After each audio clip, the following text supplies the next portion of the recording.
Welcome to Basic Brewing Radio for Thursday, March 12th, 2020. I'm James Spencer. Here at Basic Brewing Radio, we're all about home brewing. This week, Peter Symons returns to talk about his latest book, Guile Brews. Guile Brews is another historical exploration of beers from the UK and Ireland. Peter will walk us through how to brew the party guiles described in the book and give his take on my attempt at brewing one of the book's recipes. If you go to basicbrewing.com, you can find archives of our audio and video shows. And if you go to basicbrewingshop.com, you can find our DVDs, our brewer's logbooks, and other basic brewing gear. You can follow me on Twitter and Instagram at Basic Brewing and find our show page on Facebook as well. We have a cool Basic Brewing app on iTunes and Amazon.com, and we're found all over the place where fine podcasts are served up. If you want to support us financially, check out patreon.com/basicbrewing, and thanks very much to everybody who's helping out in that way. If you go to patreon.com/basicbrewing, you can see a long list of stuff that you can access if you sign up as a supporter. Steve Wilkes and I got together last night and shot 2 new episodes of Basic Brewing Video. In one, we taste the Karo Syrup Mild that I brewed with inspiration from Peter's book. And in the other, we taste my black lager and eat some corned beef and cabbage for St. Patrick's Day. Financial supporters will get early releases of those when they're ready, and also bonus behind-the-scenes content as well. We also recorded our first ever malt sampler audio episode last night, in which we compare Maris Otter, Golden Promise, and Briess Pale Ale malts. The results were very surprising. No spoilers, but I'm planning to run that show next week. Hey, just a reminder, registration for HomebrewCon is now open. You remember Gary Glass of the American Homebrewers Association and I talked about that last week in last week's show. Looking forward to seeing everybody in Nashville in June. Let's talk about our friends and sponsors at Tavour. Why don't we? As you probably know by now, Tavour is a way to select delicious craft beers that you may not be able to find in your area and have them delivered to you. It's not a Beer of the Month club where somebody chooses beers for you and you don't realize what you're going to get until it shows up. You only pay for the beer that you choose over the course of the month. Signing up for Tavour is free. Just create an account at Tavour.com. That's T-A-V as in Victor, O-U-R.com. And download their iPhone or Android app, and you'll receive notifications for 2 new beers each day that are available for purchase with in-depth tasting notes from Philip at Tavour. This month, look for selections from Resident Culture, Beechwood Blendery, Little Beaver, and 3 Sons. If you're not interested in the beers that you see every day, no worries. Just skip the ones that you don't want. However, when you do see something that you do want, don't wait. Just click on it and add it to your crate, and your beer arrives fresh every few weeks, allowing you enough time to fill a box and pay the least shipping. So why don't you check it out? It doesn't cost anything to sign up, and there's no obligation to purchase anything. In fact, if I can ask you a favor, go to Tavour.com, T-A-V as in Victor, O-U-R.com, or download the app. And when you sign up, enter the promo code Basic Brewing, all one word, and you'll get $10 off your first shipment of $25 or more. And again, it's free to sign up, and there's no obligation to purchase anything. Sign up at Tavour.com or with the Tavour app and enter Basic Brewing as the promo code. Let's take a quick look into the mailbag. Brent from Sterling, Virginia writes, a while back I wrote saying that I tweaked the hop sampler process to add a 1/3 ounce boil at 10 minutes, a 1/3 ounce at flame out, and a 1/3 ounce at dry hop. It's been a great learning process and is an easy way to make a 6 or 7 pack of an enjoyable American pale ale style beer. Oddly, Brent says, even after you mentioned me on the podcast, I've not been stopped for an autograph or selfie yet. Join the club. Brent says, in a further attempt at fame and fortune, I've tweaked the process again. I wanted to do a hop sampler for EKG versus Fuggles and Hersbrucker versus Hallertau Mittelfrüh. These are low alpha-acid hops and not hops I would use in an American Pale Ale. In both cases, I decided to add half an ounce at 20 minutes and half an ounce at 5 minutes For the EKG and Fuggles, I used Brees Pale Ale dry malt extract with harvested WLP002 English Ale. And for the Hersbrucker and Hallertau, I used Brees Pilsen dry malt extract and harvested WLP530 Abbey Ale. Brent says the Pale Ale DME and the more flavorful yeasts do hide a bit of the hop character, but it's interesting to sample the different hop character in styles more similar to what I would actually use them in. It's also an easy way to make a small batch of a decent English Pale Ale and a Belgian single/golden style beer.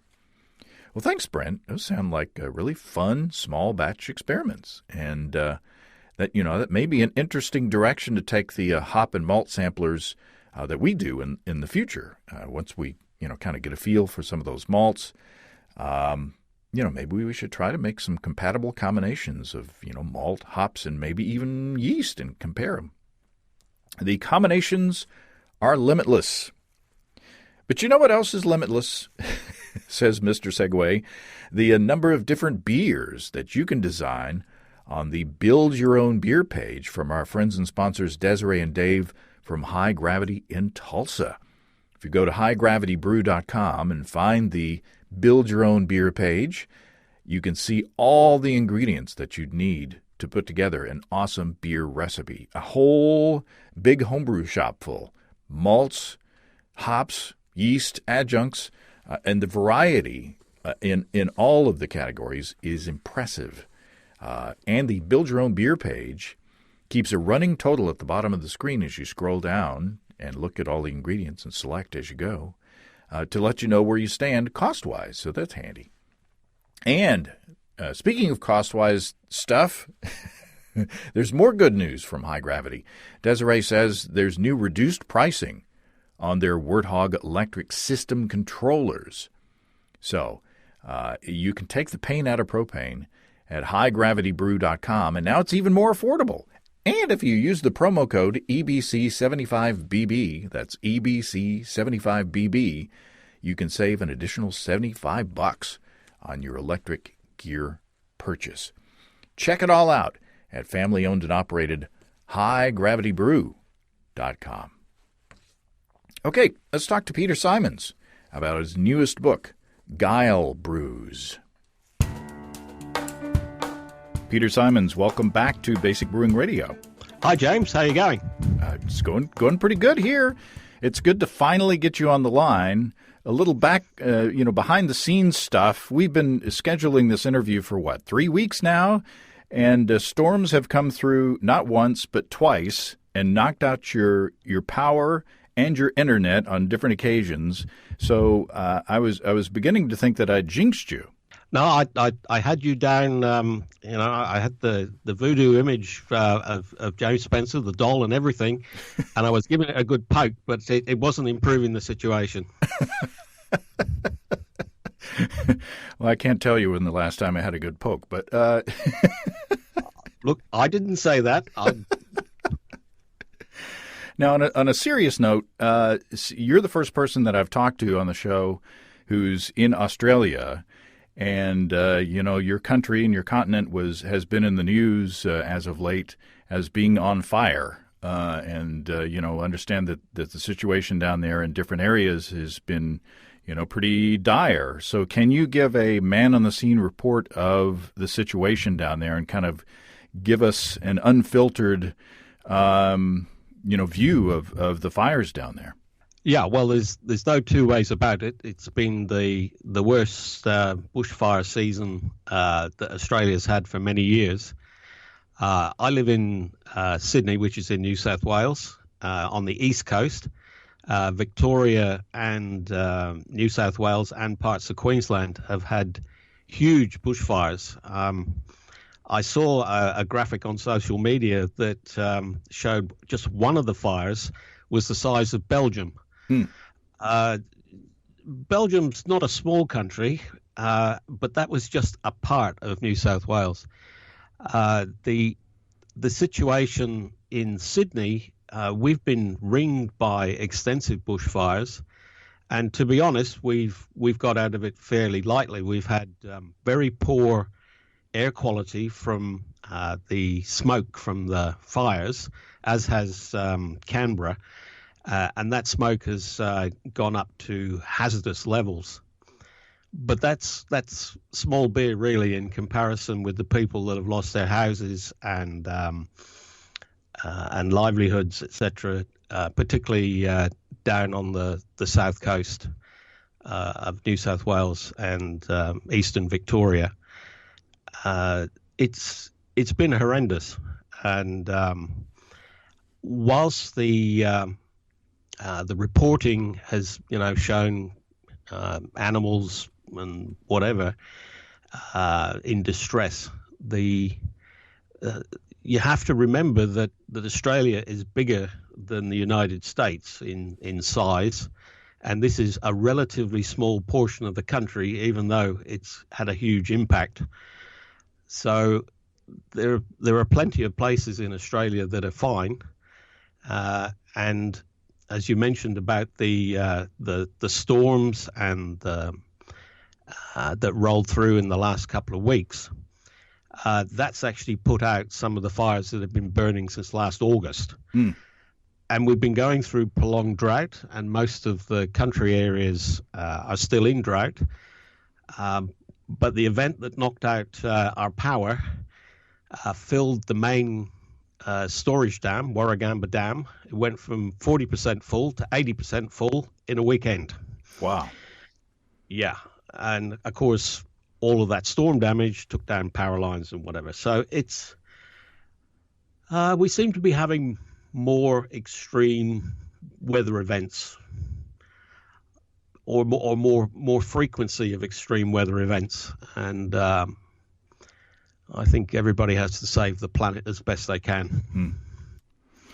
Well, our thoughts are with you and everybody else who has been impacted by all this, and I know that the chances are there probably are some of our listeners who are going through some struggles down there, and so we hope that everybody comes out well and is safe and is able to recover and to recuperate. But on to happier things.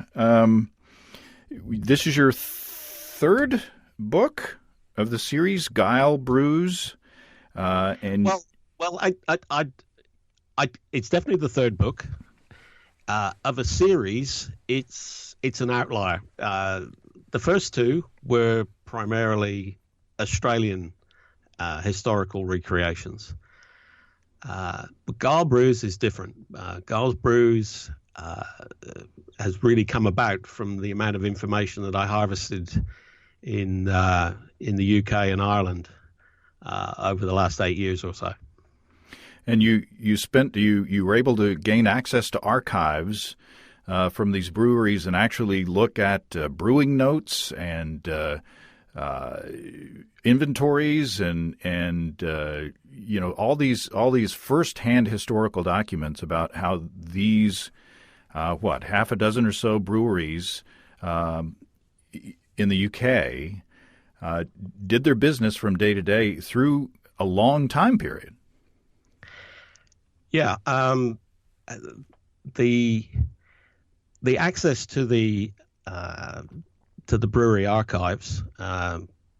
Banks Brewery in Wolverhampton is possibly one of the famous breweries where I actually was given access to their archive outside the head brewer's office, and I spent 2 days photographing madly, and I got not quite 100 years, perhaps 70, 80 years worth.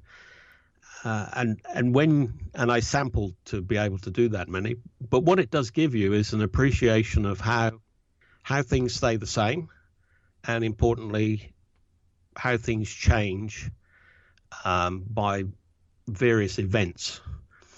And it gives you the ability to analyze potentially the same beer over a long period of time. It was the same with Flowers in Stratford upon Avon.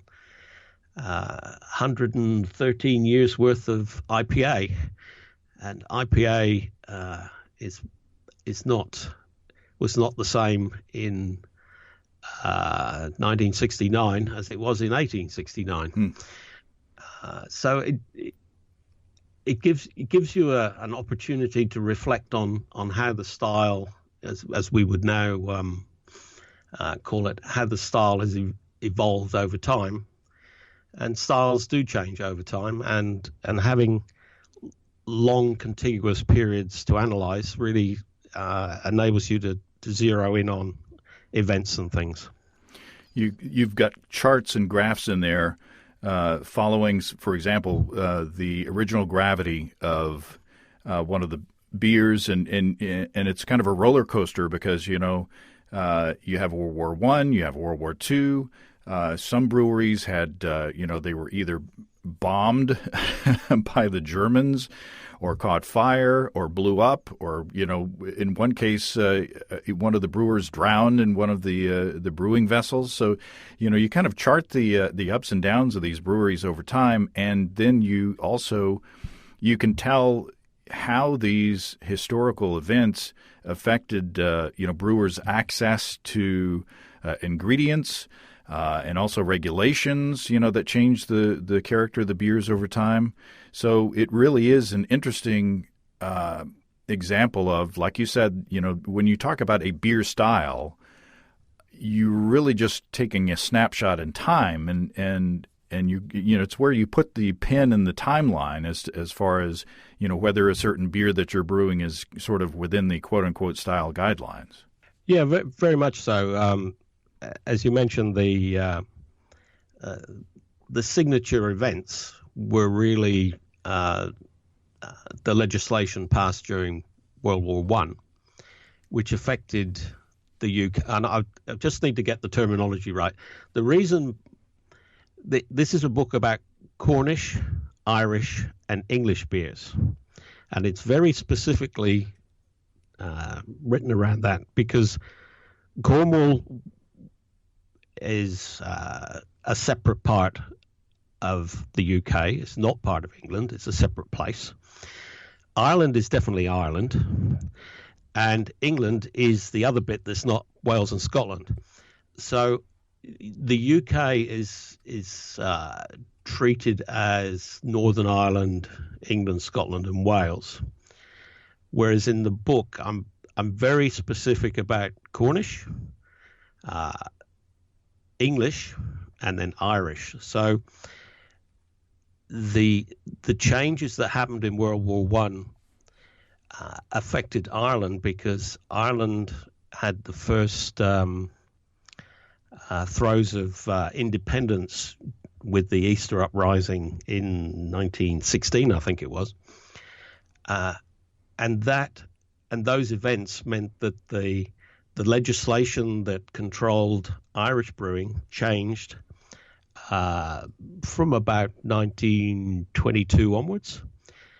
And that had other implications because no longer was London and the legislation applying to Ireland.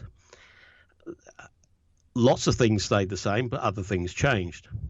So the historical events are important, and I used a lot of the historical events to look for shifts. So I look for shifts between what had been the gravities and the beers brewed, and how they changed after that event, whatever it might be, World War I, World War II, in the case of Ireland being becoming its own country, etc. So most of the long periods of these what are really provincial breweries is pretty much the same until you get taxation events and the brewers are having to face regulations of one sort or another. So it makes for interesting, well, at least I find it interesting, and hopefully others will too. And I've tried to curate the recipes to be around these shifts. So there's no point, I don't think, in repeating the same sort of pale ale, which was all nearly bouts the same from whichever regional brewery, but to look for how that changed with one of these big historical events. Mm-hmm. Now, you've one of the first sections in the book is pretty much about the adjuncts that went into the beer. Including there's lots of sugar. There's lots of invert sugars and caramels. And we should clarify, invert sugar is, say, normal table sugar. Let's say is sucrose. And invert sugar is treating that sugar essentially with heat and a little bit of a catalyst to separate the glucose and fructose molecules that make up sucrose. Right. So we're splitting the glucose and fructose from the sucrose molecules. Have I got that right? Sounds good to me. They tended to do it on a fairly industrial basis. So because most of these breweries were repitching the same yeast batch on batch on batch, yeast health was really important to them. And whilst yeast can split the sucrose into those other molecules, it's got to be really healthy and really up for it. If you invert it beforehand, and they tended to use sulfuric acid, then you're making the yeast's life easier. And then, depending which grade you've got, so 1 being the lightest and 4 and blacker invert being the darkest, they would sort of add in a level of molasses type flavor. So number 1 would be something like Lyle's Golden Syrup. There's a really good blog post. If you search for Unholy Mess, I think it is, and invert, you'll find how to make your own invert by blending good quality molasses with say, Lyle's Golden Syrup.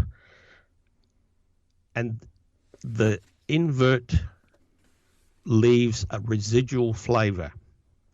It's very noticeable on the trial brews that we did, where I've tested it with my my comrades at Extra Special Brewers, the Homebrewers Club.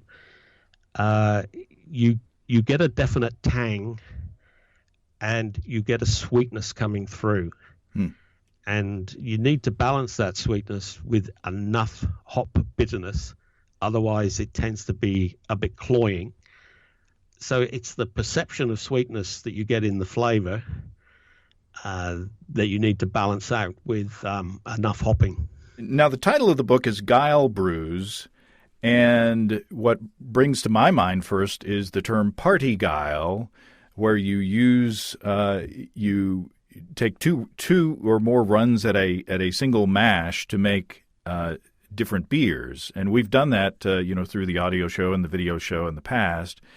But our approach is a lot more simple than what you've got in the book. What we did was, you have a big old mash tun full of grain, and you do your first mash rest, and then you run off the first runnings, and you make a beer out of that, and then you fill you put water in the mash tun again, and then you run that off, and then you have your second beer. But that's not the approach that you take in the book, or that they took in the historical applications. How should we have been doing it? Well, you are basic brewing, so yeah. Okay. Now. The party guiling is it piqued my interest, the whole thing. There's many different ways that you can make a batch of beer, and what I found after analyzing lots of these original production books was that no brewery was doing it exactly the same. They were all using either 1 mash tun or 2 mash tuns, and then going for a first copper or a second copper. Now, by copper, I mean kettle, if you're more familiar with the word kettle. So they'd boil the output of let's say a single mash tun, the first runnings. They would then they would put in the sugars, which was a combination of usually more than one sugar, not just straight invert. And then they would put that into some form of receiver. Now, given that they were production brewing, they'd worked out close enough how much they would need to put into each fermenter of copper 1 and copper 2 to get the final gravities that they were looking at. So the blending was intrinsic to the way they went about it. So you'd get a wort stream of perhaps a stronger wort stream from copper 1. Copper 2, depending how much invert sugar they put in. So it isn't like Randy Mosher's original Brewing Techniques article, which was dealing with basically all malt. The historical guys were using different amounts of sugars in copper 1 and copper 2, different amount of hops in copper 1 and copper 2, so that you're getting a unique blend. In effect, you're getting two beers. You're getting a copper 1 beer at probably a higher gravity and a copper 2 beer at lower gravity. And then you blend those two together with either hop sparge, and bearing in mind that these guys were using whole hops, and they would get whatever residual gravity was left in the hops by sparging the hops in the hop back, or liquor. And then they would make 2, 3, 4, 5, 6 different beers, all of different permutations. So that it's not what you described at the beginning is yes, that's a party Guile, and it's a simple way of doing it.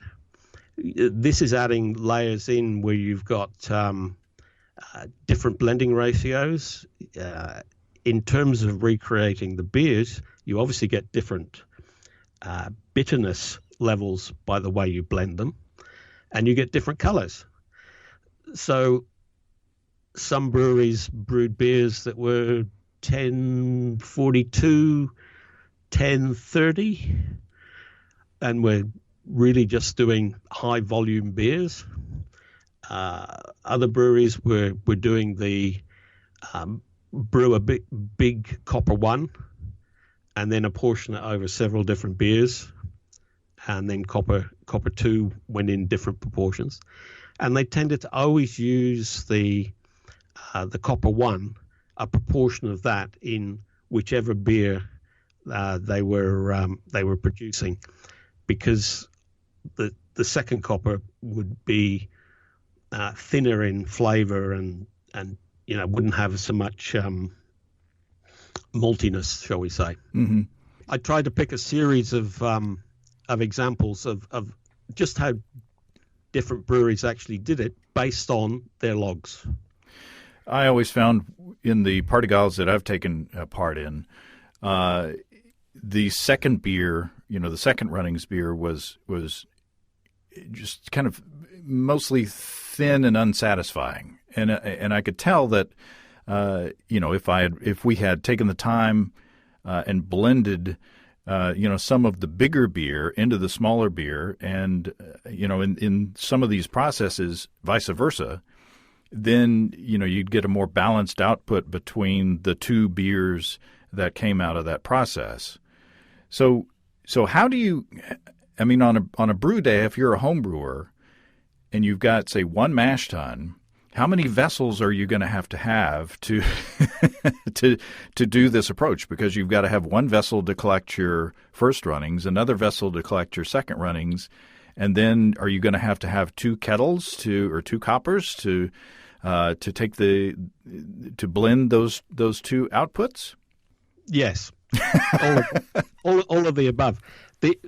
probably the key thing is if you've got one mash tun and one kettle, and it really doesn't work that well, and I'm not sure how you would do it with a single vessel system like a Grainfather or something like that. You need a decent sized mash tun, because you're creating volume with this. You're going to create two 20 litre 5 gallon beers. That's what you're looking for into the fermenters. So working backwards, you do need 2 fermenters. Then what you do, so you've got a reasonably big mash tun. First runnings into the copper, add the sugars, whatever we've got to do with that one, produce that one, and what I do, I put it in a no-chill 20 litre cube. So I've got a temporary storage situation. If I've already done a particular party guile, then I will run, when it's chilled, into the fermenters about the right proportions. So that's why you either use a no-chill cube as a buffering type thing. So you produce the first copper, put it in the cube, and if you no-chill it, you can get straight on, and then your second mash has been happening while you've been boiling the first mash. Mm-hmm. So you can do it sequentially. So the sequence would be mash, first copper, cube. Second mash is happening while the first copper is boiling. You then put that straight into the copper. That produces copper 2. You then know what your gravity is going to be in copper 2, and then if you've gone with straight into the fermenter, you can then adjust your blends to suit the gravity you get from the second one. So I've done it both ways. I've produced copper 1, copper 2, put them in the no-chill cubes, let them chill overnight. I then know what my gravity is of each one, and then I blend into the fermenters. That makes sense. The one time I did I haven't got enough fermentation capacity. I'll just do a blend of the first one, and I'll just leave the rest in the cube. Did not end well. You know when cubes start bulging a bit? And yeah, it was not sanitary enough to do that. That may be my poor process, but ideally you'd put it into the fermenters at the same time, and you would then ferment both beers at the same time.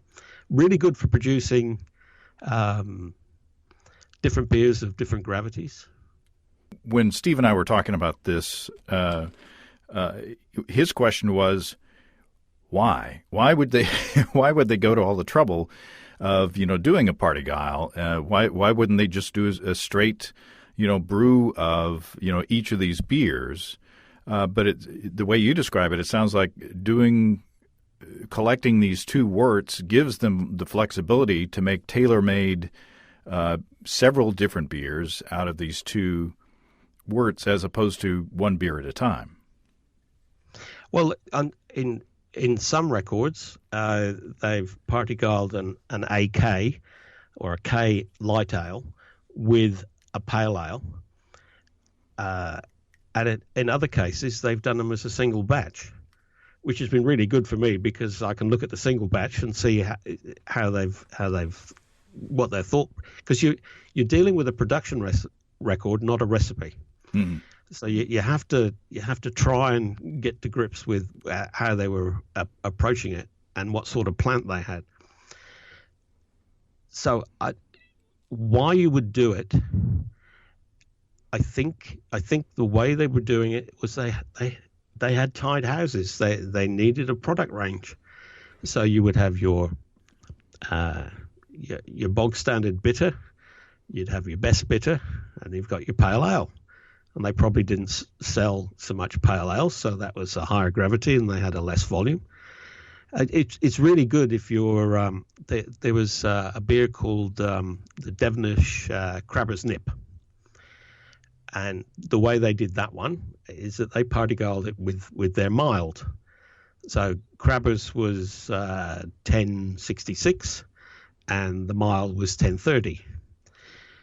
They made an awful lot of mild and they bottled the Crabber's Nip at 1066.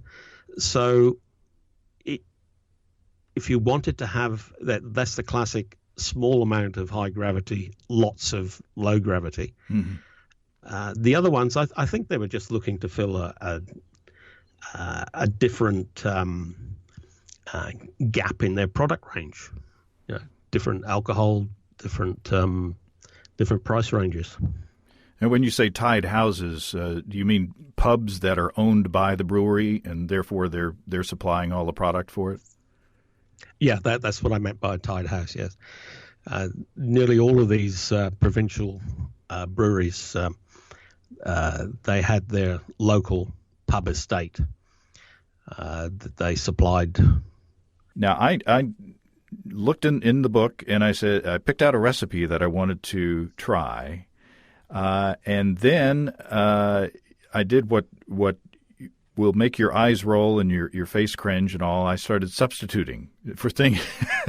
I took your clone recipe that you went to all the trouble and research to do, and then I did some substitutions. So shall I tell you what I did, Peter? I think you ought to confess. Forgive me, for I have brewed. What did you do? Change the malts? Okay, here's what happened. I took a fairly simple recipe, the 1886 Devonish XXF Mild Ale, on page 142, if you want to follow along at home, which is 83.1% crisp Chevalier malt, 15% or 15.1% number 2 invert sugar, and 1.8% of crisp medium crystal, and UK Fuggle at 51 grams for 70 minutes. Now, the Fuggle I got. But is that the only thing you got? Now, Steve can get the malt, the Chevalier malt, but he didn't have any on hand, and I wanted to brew the next day, so I substituted Maris Otter instead. No, I'll accept that. Okay, we're okay. Okay, so that's two so far. Yeah. Okay, we're doing okay. Now the number 2 invert sugar, which is a dark invert sugar, right? Yeah, the middle range one. Yeah. Now, what on the same day that I was making my shopping list to go to Steve's Brew Shop, I got a question on one of our videos where I made a pecan pie with Karo syrup, and so a little light bulb went off in my head, because the plain light Karo syrup is just, and I looked it up, it is an invert corn sugar, but there's also a product called dark Karo corn syrup.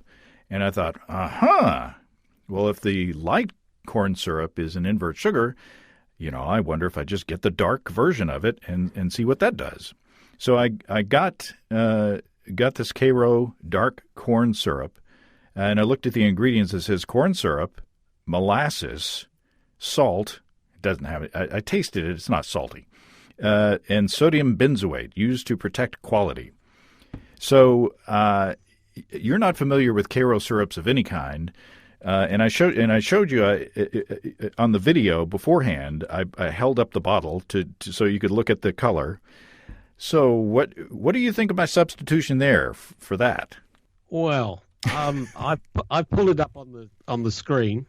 It says corn syrup, so glucosey stuff, refiner syrup, whatever that might be, caramel flavor, interesting, sodium benzoate, and caramel color. So that the things that worry me on that shopping list of ingredients, caramel flavor, wonder what that was. Now, you must be looking at a different product. Mine, the ingredients on mine just says corn syrup, molasses, salt, and sodium benzoate. So we may be looking at two different things. Oh, well, I'm looking at an Australian site, I think. And it's got Cairo on it, dark corn syrup. So this may be your mileage may vary issue, mightn't it? But my other substitution, by the way, instead of crisp medium crystal, I did just 60 Lovibond crystal, I believe from Breeze. So okay, so that's a demerit because that's a US crystal rather than a UK crystal. I would recommend generally for the specialties the base malt.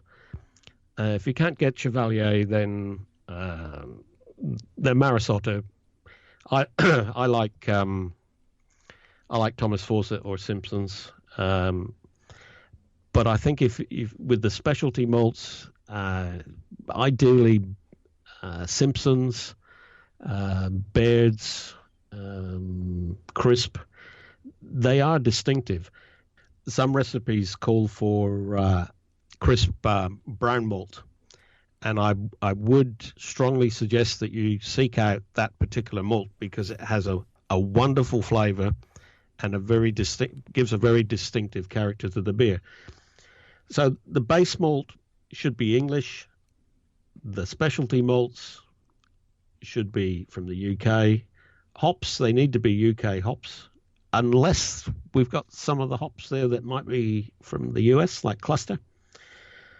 But I'm looking at the back of this label from this other site now. And it's got a lot of sodium in it. It says it's got 2% sodium. So that if your water profile's on the edge, I would think it was going to increase your. I don't think in that particular beer it's going to matter. A bit of salt in a mild ale will be a smoothing type thing. So what's your opinion? I mean, we had talked about this briefly, before we started the recording.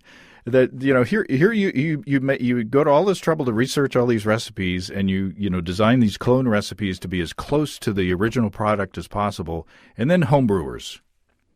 Well, there's lots of things. I wouldn't use Belgian candy sugar. One of the recreations from one of the previous books, the guy couldn't get any invert organized. So what he did was he used Belgian candy sugar. It doesn't have the molasses, and the molasses comes through in the flavor of the beer. So for me, I wasn't there 100 years ago, but I would think from the way these sugars were produced that residual molassesy flavor would have been an element to the beer. So I wouldn't use candy sugar. I have used Lyle's Golden Syrup and a good quality molasses. That's not too difficult. But to build on what you said, I've had quite a few of my mates brew these beers. I haven't brewed all of them, because a lot of them are so similar that if you've brewed one to prove the general principle, then they should be all right.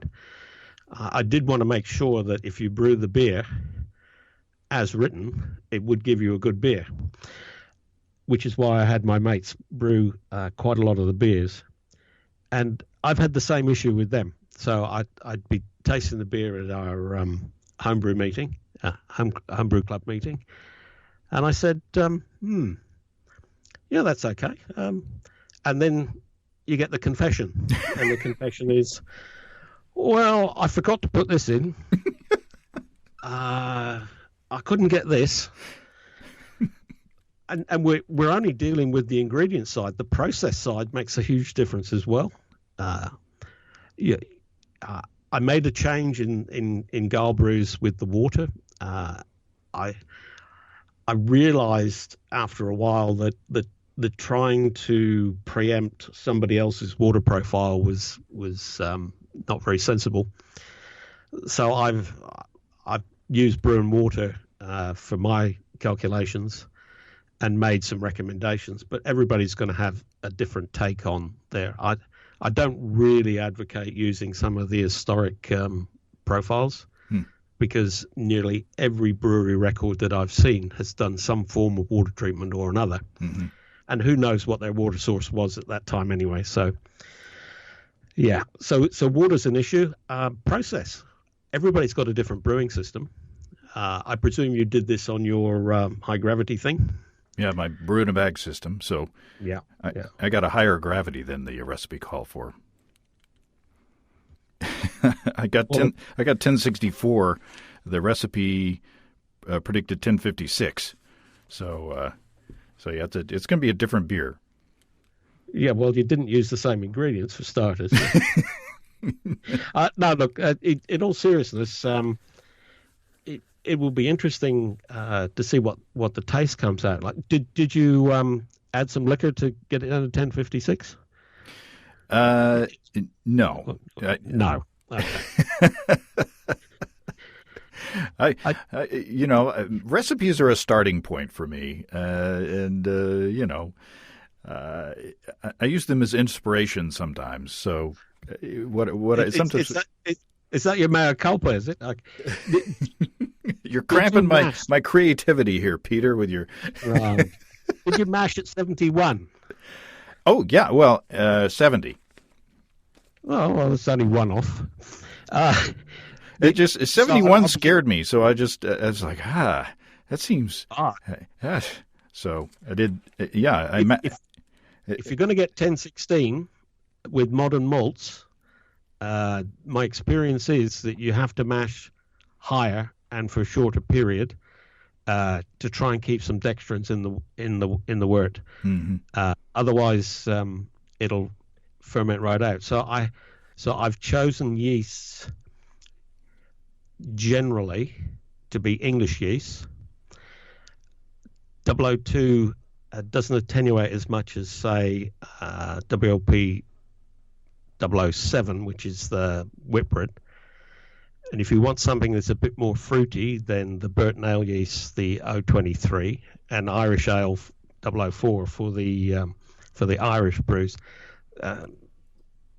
So equivalents to those, but make sure that you get the right range of attenuation, because you won't get the final gravity high enough in a lot of these, especially the 19th century brews. Mm-hmm.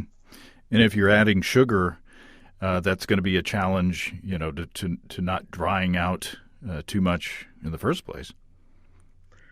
Well, if you're adding corn products, I don't know how fermentable the dark corn syrup actually is. So you might. It would be an interesting exercise.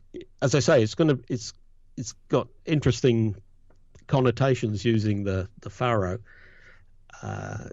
because I would expect the invert not to fully ferment out, especially because it's a liquid invert, so it's got a proportion of water in it.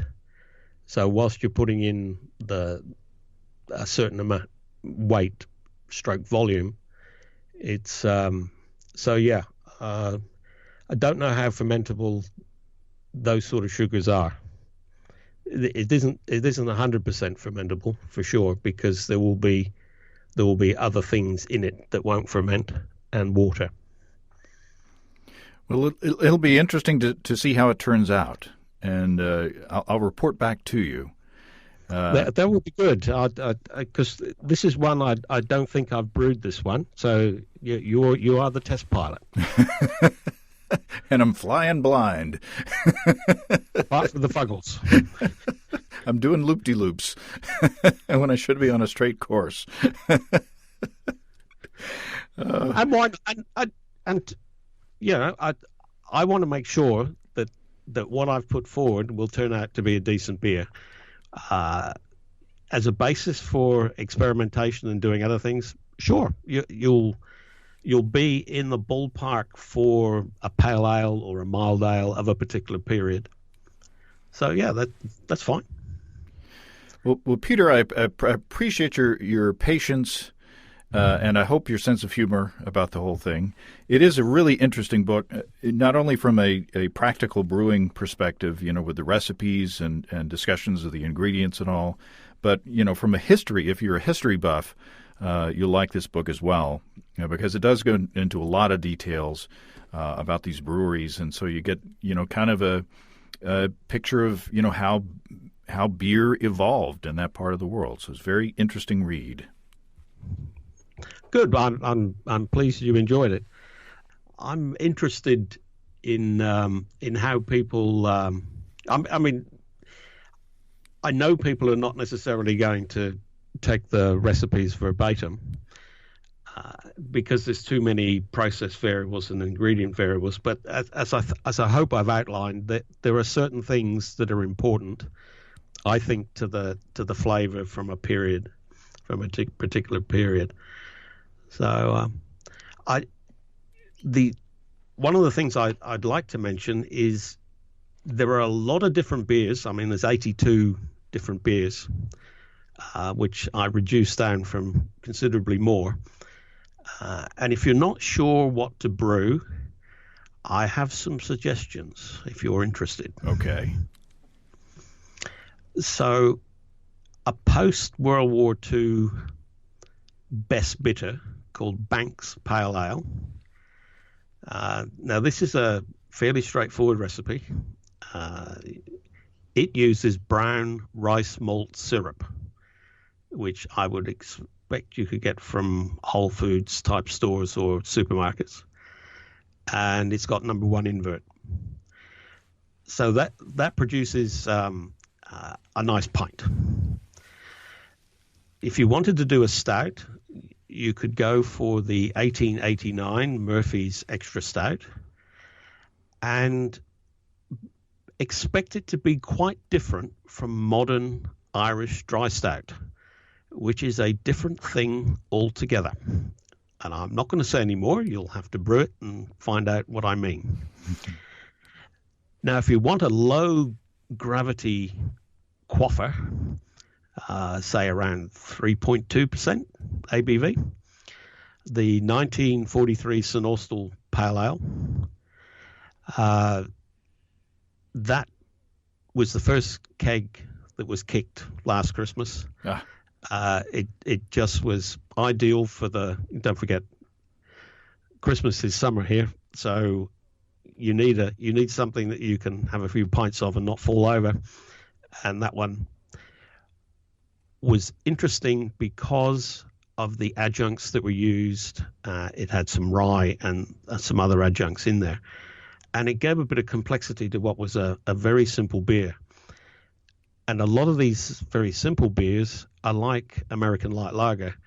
If you've got a brewing fault or a flavor deficiency, they really do stand out. So you've got to be on your game with these low gravity beers. Mm-hmm. And perhaps my favorite that Barry Cranston brewed for me, and that's the 1867 Red Roof Brewery beer. And I would recommend you have a go at that one. It's if you don't want to do the full, because it is a complicated mashing regime with return wort and all sorts of other stuff. It was blended. It was almost like a 1970 mid 19th. I'll get it out. Mid 19th century mild ale type beer, and it was just a really good quaffer. So they're just a few to think on, and there's lots of stuff. If you're going to use caramel, don't use flavored caramel. So if you're going to tint the beer, don't use flavored caramel. That's why I'm a bit worried about this Faro thing. It says it's got caramel flavor. Now again, my bottle of the K-Rose syrup doesn't say caramel color, so Well, different rules in different countries, perhaps. Maybe. So I expect the full tasting notes to be supplied on that one. There you go. Yeah. Well, if it's good, I'll do a video on it. If it's not good, I'll do a video on it either way. So that, yeah, I'll do. If it's not good, I'll do a video on it, but not mention your book. No, it's nothing to do with. I think we've established it's nothing to do with the book.